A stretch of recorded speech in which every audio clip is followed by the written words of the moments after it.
Mansur Hallaj és un sufí de primera època, mort a l'any 922, mort de forma violenta, i el podríem considerar gairebé com, en primer lloc, el primer màrtir místic de l'islam, és a dir, en Hallaj queda patent, per dir-ho així, la tensió existent i que sempre ha existit dins de l'islam entre, per un costat, el doctor de la llei i l'espiritual. Aquesta tensió molt forta, que en ell queda molt ben exemplificada, entre la tensió, podríem dir, entre lletra i esperit de la lletra.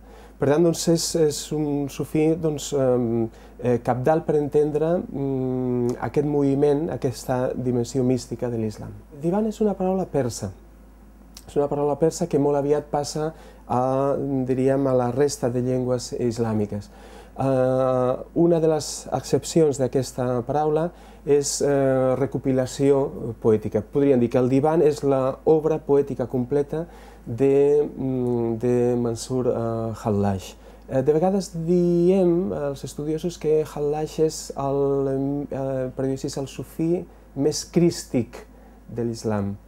Una mica per la seva mort, també, perquè és una mort violenta, és un martiri acceptat, però a l'altre costat també tenim aquesta aquesta locució teopàtica molt cèlebre de Hallaj, Ana al-Haq, jo soc la veritat.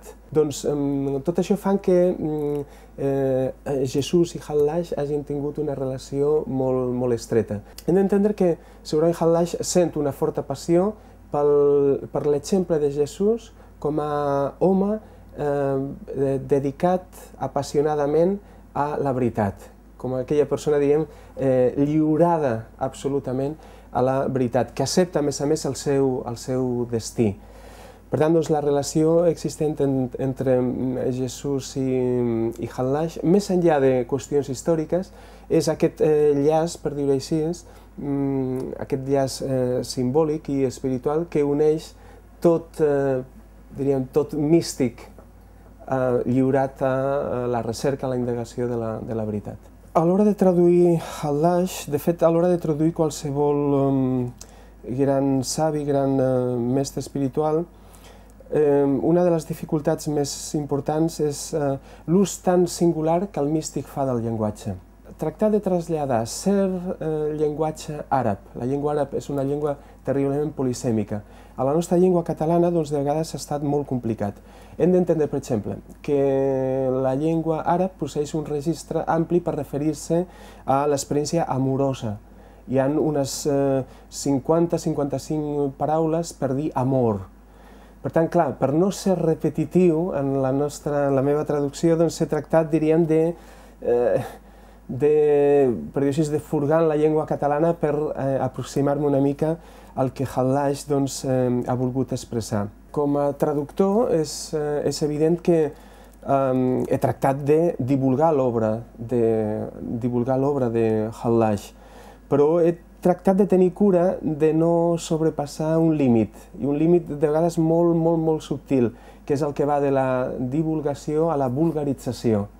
Per tant, el registre que he tractat d'utilitzar, els mots, les expressions, han tractat de ser fidels a l'experiència hallajiana, però al mateix temps, diríem, tenint en compte que no tot es pot traduir. La singularitat de la nostra edició, de l'edició que Fragment ha fet d'aquest divan de Hallaj, home, en primer lloc jo diria que és el fet d'haver cal·ligrafiat el text. En aquest sentit, jo estic molt agraït als editors de Fragmenta perquè han tingut aquesta sensibilitat molt especial de fer aquesta opció editorial de cal·ligrafiar el text manualment.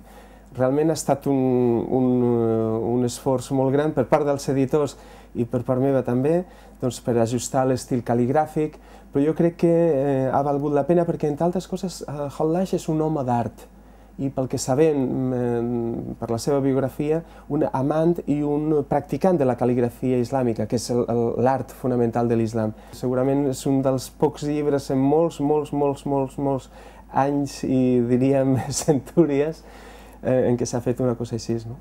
وشفاء وسقم فعلى كل هوى بعد هوى فيك السلام.